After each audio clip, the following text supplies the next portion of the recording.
जय जय सीताराम। गंगा बचन सुनि मंगल मूला, मुदित सिय सुर सरि अनुकूला। तब प्रभु गुहई कहूँ घर जाऊँ, सुनत सुख मुख भाउर दाहू। मंगल के मूल गंगा जी के वचन सुनकर, देव नदी को अनुकूल देखकर सीता जी आनंदित हुई। तब प्रभु श्री रामचंद्र जी ने निषाद राजगुह से कहा कि भैया अब तुम घर जाओ। यह सुनते ही उसका मुंह सूख गया और हृदय में दाह उत्पन्न हो गया। दीन बचन गुह कह कर जोरी, विनय सुनहु रघुकुल मनि मोरी। नाथ साथ रही पंथु दिखाई, करि दिन चारि चरण सिवकाई। गुह हाथ जोड़कर दीन बचन बोला, हे रकुल शिरोमणि, मेरी विनती सुनिए। मैं नाथ आपके साथ रहकर, रास्ता दिखाकर, कुछ दिन चरणों की सेवा करके जय ही बन जाए रहब रघुराई। परन कुटी मैं कर भी सुहाई, तब मोहि कहाँ जसि देव रजाई। सोई करिहूँ रघुबीर दोहाई। हे रघुराज, जिस वन में आप जाकर रहेंगे वहाँ मैं सुंदर पर्ण कुटी, पत्तों की कुटिया बना दूंगा।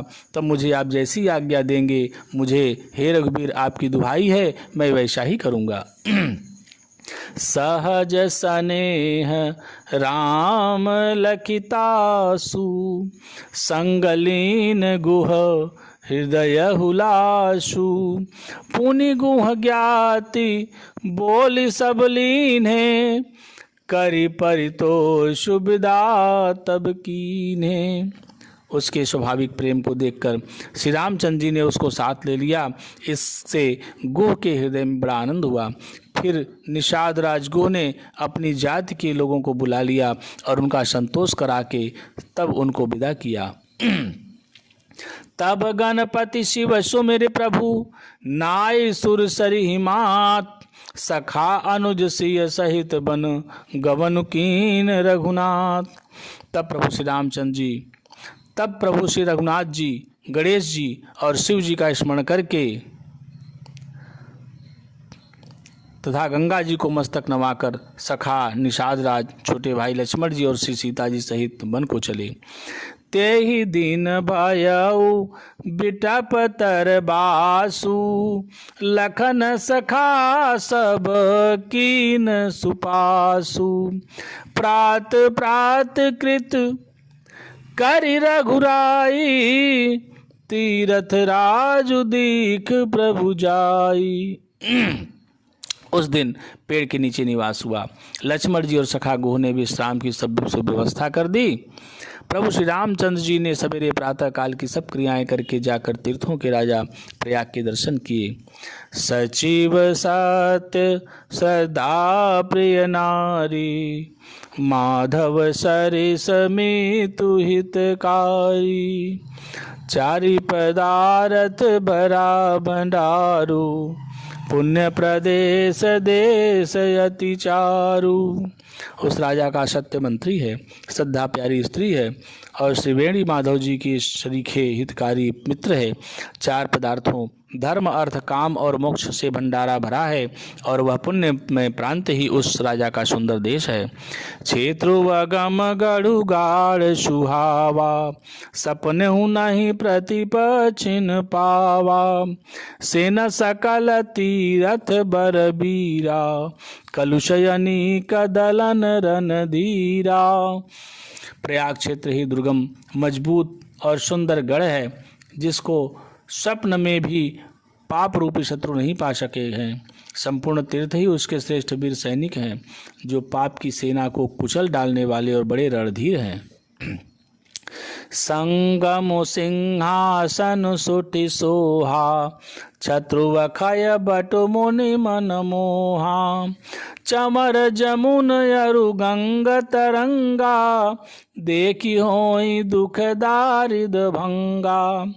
गंगा यमुना और सरस्वती का संगम ही उसका अत्यंत सुशोभित सिंहासन है। अक्षय वट छत्र है जो मुनियों के भी मन को मोहित कर लेता है। यमुना जी और गंगा जी की तरंगें उसके श्याम और श्वेत चंवर हैं जिनको देखकर ही दुख और दरिद्रता नष्ट हो जाती है। सेवहि सुकृति साधु सुचि पावहि सब मन काम बंदी वेद पुराण गण कहि विमल गुण ग्राम। पुण्यात्मा पवित्र साधु उसकी सेवा करते हैं और सब मनोरथ पाते हैं। वेद और पुराणों के समूह भाट हैं जो उसके निर्मल गुण गणों का बखान करते हैं।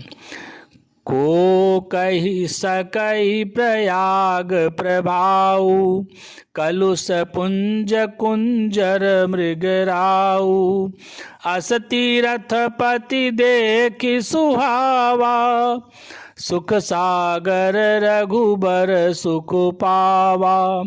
पापों के समूह रूपी हाथी के मारने के लिए सिंह रूप प्रयागराज का प्रभाव महत्व महात्म्य कौन कह सकता है। ऐसे सुहावने तीर्थराज का दर्शन कर सुख के समुद्र रघुकुल श्रेष्ठ श्री राम जी ने भी सुख पाया। कही सिया लख नहीं सखई सुनाई श्रीमुख तीरथ राज बढ़ाई करि प्रणाम देखत बन बागा कहत महात्म यति अनुरागा। उन्होंने अपने श्रीमुख से सीता जी लक्ष्मण जी और सखा गुह को तीर्थराज की महिमा कहकर सुनाई। तदनंतर प्रणाम करके वन और बगीचों को देखते हुए और बड़े प्रेम से महात्म्य कहते हुए एहि विधि आई बिलो की बेनी सुमिरत सकल सुमंगल देनी मुदित नहाई कीन शिव सेवा पूज जथा विधि तीरथ देवा। इस प्रकार श्री राम ने आकर त्रिवेणी का दर्शन किया जो स्मरण करने से ही सब सुंदर मंगलों को देने वाली है। फिर आनंद पूर्वक त्रिवेणी में स्नान करके शिव जी की सेवा की और विधि पूर्वक तीर्थ देवताओं का पूजन किया। तब प्रभु भरद्वाज पही आए करत दंडवत मुनि उर लाए मुनि मन मोदन कछु कही जाई ब्रह्मानंद राशि जनु पाई। स्नान पूजन आदि सब करके तब प्रभु श्री राम जी भरद्वाज जी के पास आए। उन्हें दंडवत करते हुए ही मुनि ने हृदय से लगा लिया। मुनि के मन का आनंद हुआ, कुछ कहा नहीं जाता, मानो उन्हें ब्रह्मानंद की राशि मिल गई हो। दीन यशीष मुनीश उर अति आनंद वस जानी लोचन गोचर सुकृत फल मनहु किए विधियानी। मुनीश्वर भरद्वाज जी ने आशीर्वाद दिया। उनके हृदय में ऐसा जानकर अत्यंत आनंद हुआ कि आज विधाता ने श्री सीता जी और लक्ष्मण जी सहित प्रभु श्री रामचंद्र जी के दर्शन कराकर मानो हमारे संपूर्ण पुण्यों के फलों को लाकर आंखों के सामने कर दिया। कुशल प्रश्न करी आसन दीन्हे पूजी प्रेम परिपूरन कीन्हे कंद मूल फल अंकुरनी के दिए आन मुनि मनहु अमी के। कुशल पूछकर मुनिराज ने उनको आसन दिए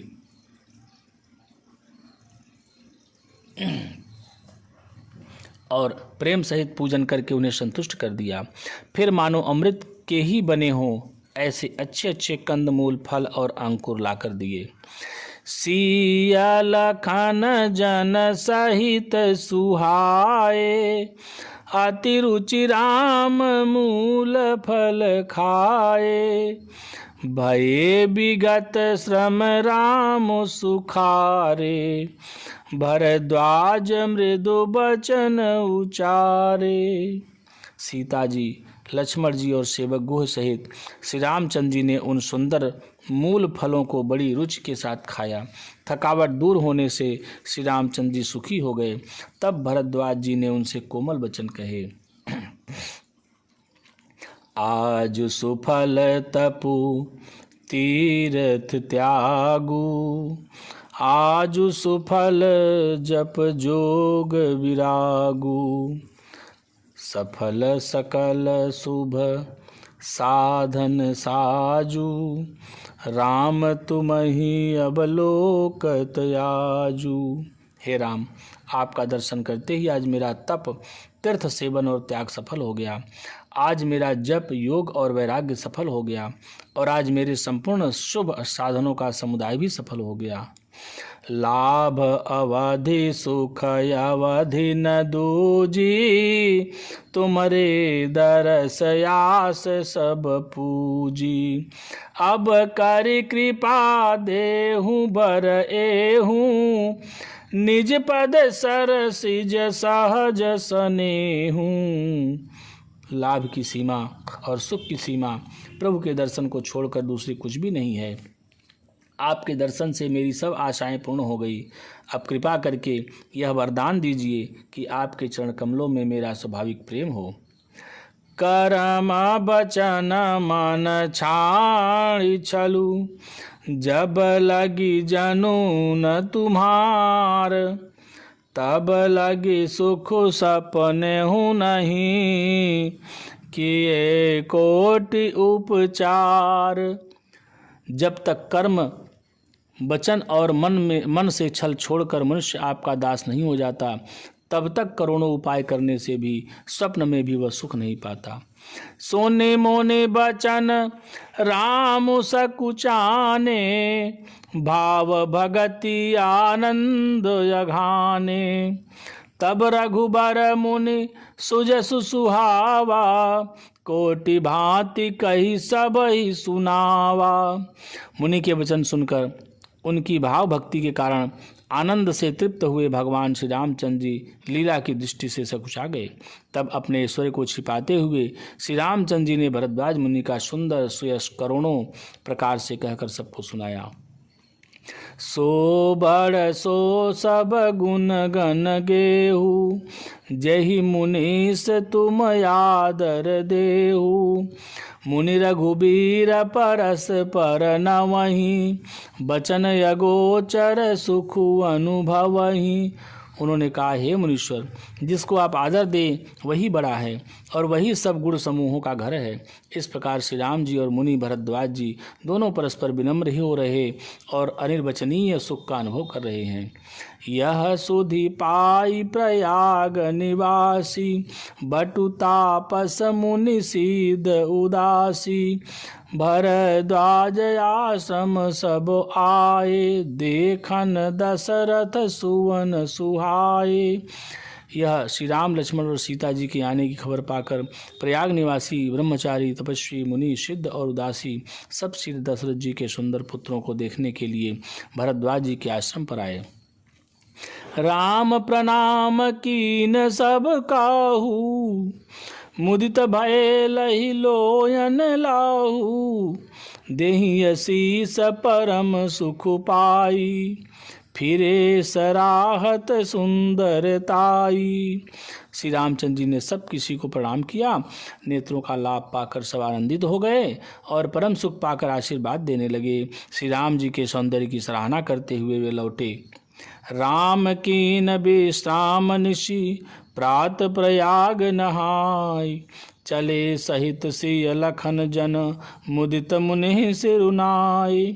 श्री राम जी ने रात को वहीं विश्राम किया और प्रातःकाल प्रयागराज का स्नान करके और प्रसन्नता के साथ मुनि को सिर नवाकर श्री सीता जी, लक्ष्मण जी और सेवक गुह के साथ वे चले। पवन तनय संकट हरन, मंगल मूर्ति रूप। राम लखन सीता सहित, हृदय बसौ सुरभूप।